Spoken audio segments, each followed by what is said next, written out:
Halo, selamat datang di Kongko United TV. Manchester United kalah 0-2 melawan Manchester City di semifinal Piala Kerbau. Nah, ini gue udah bilang ya di video, sebenarnya gue baru bikin tuh PR yang harus oleh lakukan untuk juara Liga Inggris Premier League, ya.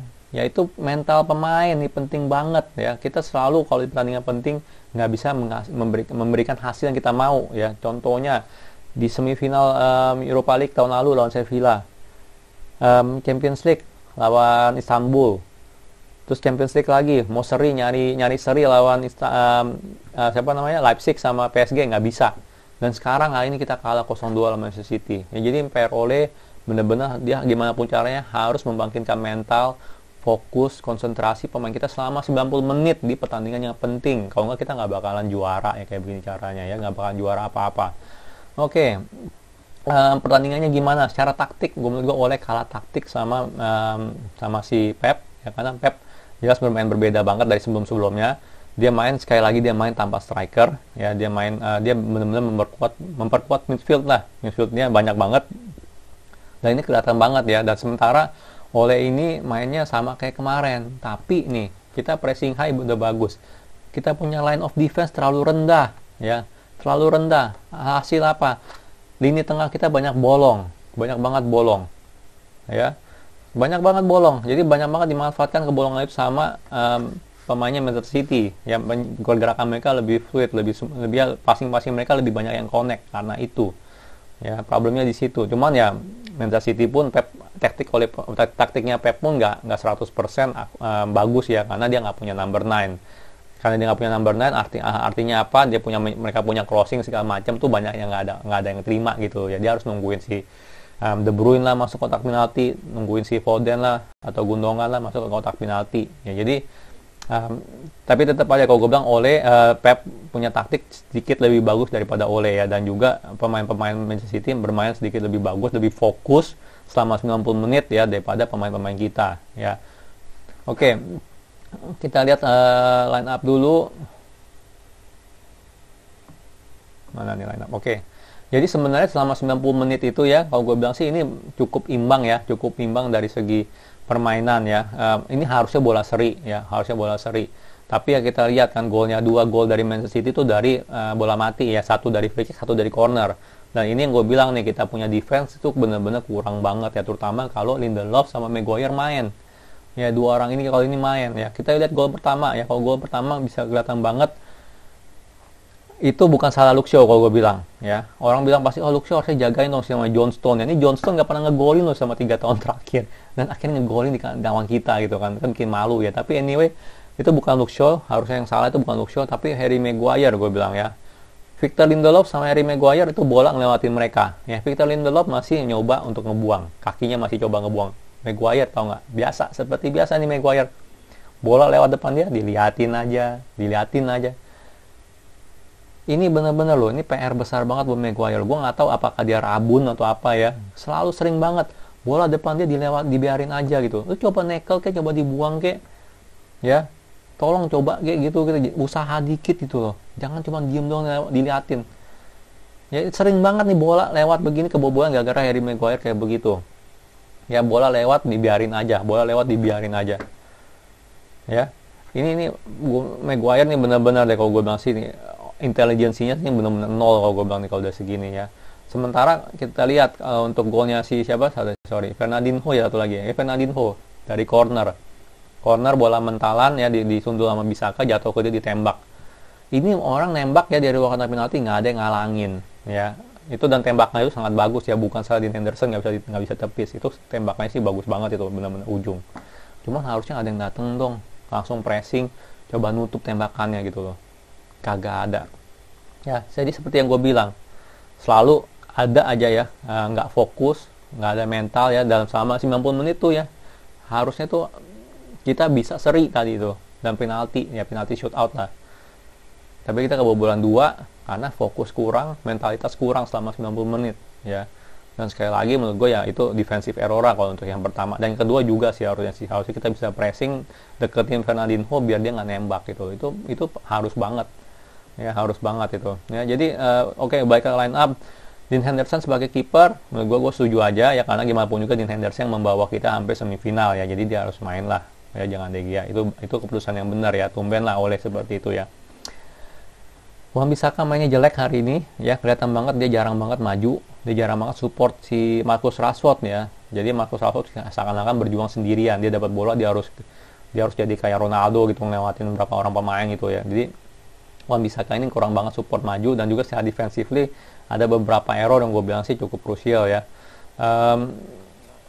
Lindelof, Maguire ya, ini kayak gue udah bilang, ini partnership nggak bisa banget ya, nggak bisa banget. Dan gue harap dari pertandingan ini Ole bisa lihat Maguire tuh nggak bisa main sama Lindelof. Maguire harus sama pemain yang lebih cepat ya. Dan Lindelof, sorry kata, dia tuh nggak ada pace-nya. Sering banget kalau kita kena counter, dia out of position, dia tuh kurang, dia nggak cukup gesit untuk balik ke posisi ya, balik ke posisi yang seharusnya gitu. Dia jarang banget itu bisa melakukan seperti itu. Kalau Eric Bailly jelas, kena counter dia langsung buru, langsung diuber, ya kan? Dia out of position, dia langsung balik ke kotak penalti, dia langsung ngambil posisi di belakang bola, ya. Kalau Lindelof nggak bakal bisa, udah kelihatan banget. Dan Harry Maguire perlu orang kayak Bailey, ya, untuk nge-cover dia. Kita nggak bisa punya dua kura-kura di belakang gitu ya, yang nggak bisa lari ya di belakang ya. Jadi ini semoga aja sih Ole bisa ngelihat ya, kalau Maguire nggak bisa main sama Lindelof, nggak bisa. Gue nggak bilang Lindelof jelek, tapi dari cara bermain ya, semua itu mereka berdua itu mirip. Jadi gue bilang sih mereka nggak bisa bareng ya. Luke Shaw menurut gue cukup bagus dalam support Pogba ya, untuk menyerang, dan juga untuk defending menurut gue bagus ya, karena Luke Shaw sering banget nih kelihatannya dia nggak ada di belakang ya, karena dia ngebantu Pogba untuk nyerang. Pogba kan nggak ada dia kan nggak gitu gesit ya, karena dia bukan winger lah, benar nggak, dia kan kurang gesit. Jadi biasanya Pogba yang hold up play, Luke Shaw yang maju ke depan gitu buat kasih crossing ya. Menurut gue sih mereka berdua cukup oke hari ini ya. Fred sama McTominay nggak gitu kelihatan. Kenapa nggak gitu kelihatan? Kayak gue bilang tadi kan, kita tengahnya bolong ya, jadi mereka kalau mau pressing itu bolanya udah jalan duluan ya. Jadi Manchester City udah nge-passing ke orang lain duluan ya, jadi mereka nggak banyak bisa intercept, nggak banyak bisa tackling segala macam gitu, karena ya gitu, terlalu banyak space di tengah ya. Ini kesalahan Ole juga kalau gue bilang ya, harusnya kalau kita pressing high, defense line-nya juga harus dikit high ya, nggak bisa nunggu di belakang, itu tengah kosong gitu loh, tengahnya kosong sama sekali ya. Ini salah banget nih untuk Ole ya.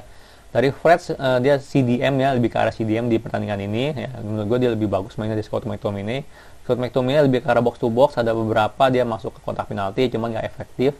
Dan Scott McTominay ya begitulah, dia harus benar-benar lebih konsisten lagi ya. Sering banget dia nih, menurut gue sih dia lebih sering nggak konsistennya sih, lebih sering main jeleknya sih ketimbang main bagusnya. Jadi karena dia favoritnya Ole juga, gue sih berharap McTominay bisa memberikan hasil lah, buru-buru lah gitu ya, jangan main jelek terus gitu loh, bener nggak ya. Jadi untuk Paul Pogba di kiri ya, Paul Pogba oke ya gamenya ya, ya bersama Luke Shaw mereka berdua sih cukup bagus. Tapi untuk Paul Pogba nya sendiri ada juga salah miss passing segala macem lah ya. Jadi kalau gue bilang sih ya oke lah, average lah kalau gue bilang untuk Paul Pogba.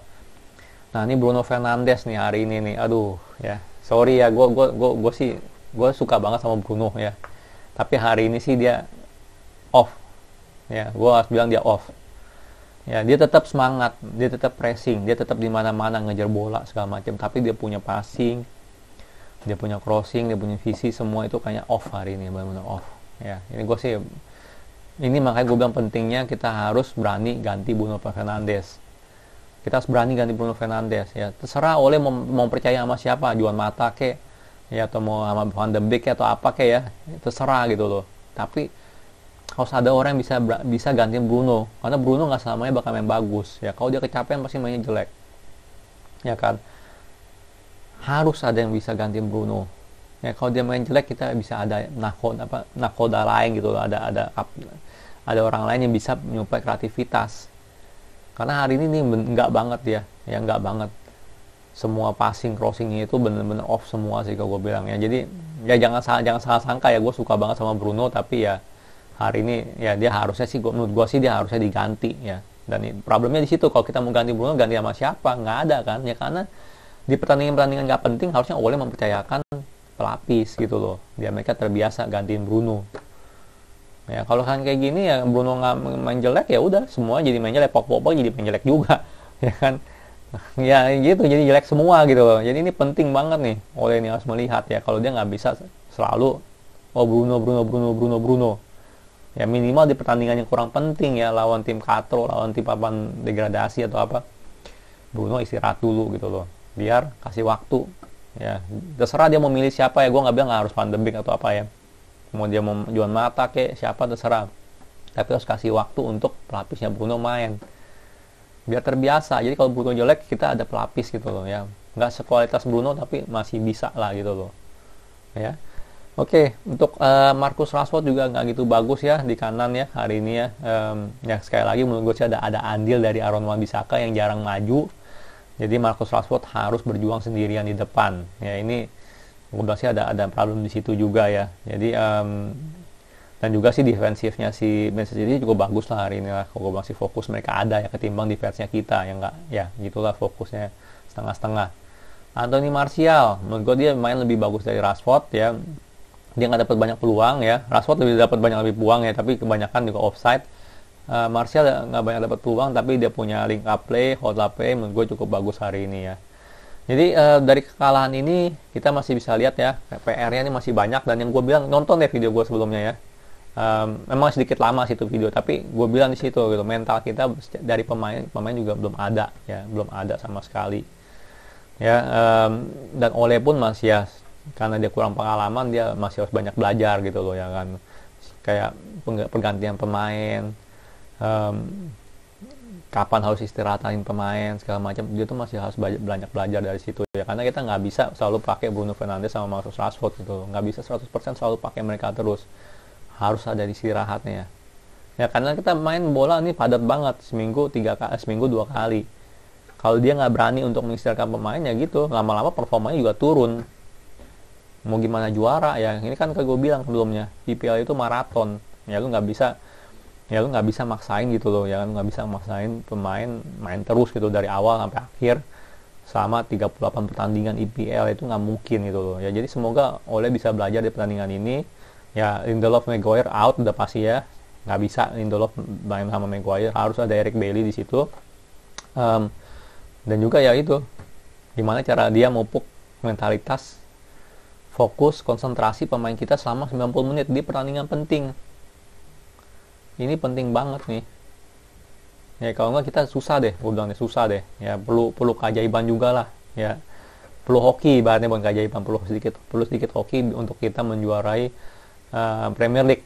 Ya coba tonton deh video gue yang sebelumnya ya. Oke, sekian dulu ya, mengecewakan tapi yang namanya cuma Piala Kerbau, makanya gue nggak gitu apa yang ngegas ya. Karena Piala Kerbau juga sih, cuman ya ini membuktikan lah kalau video gue tuh benar yang sebelumnya. Oke, sekian video dari gue. Kalau suka jangan lupa like, subscribe, and thank you for watching.